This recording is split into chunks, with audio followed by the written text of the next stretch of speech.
বন্ধু দেখো আমার কিন্তু গ্যাস মোছা হয়ে গেছে আর রান্নার বাসন কুসনে মাজা হয়ে গেছে।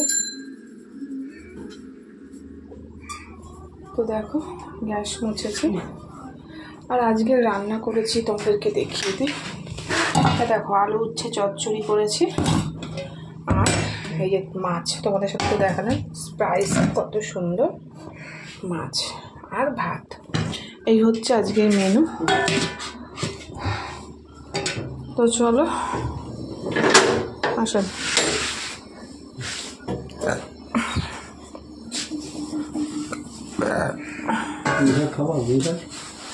দুটো শাক একসাথে খাবো কি করে, নষ্ট হয়ে যাবে তো।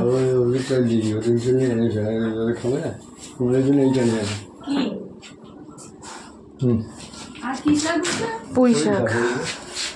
তো দেখো গাছের একদম টাটকা চাল কুমড়োর শাক। তো চাল কুমড়োর ডগা কাকা শ্বশুর নিয়ে এসছে, তো এটা খাওয়া হবে, কালকে খাবো। দেখো কত সুন্দর। তো চলো এই অবধি এখনো কাজ হবো, ঘর মুছবো।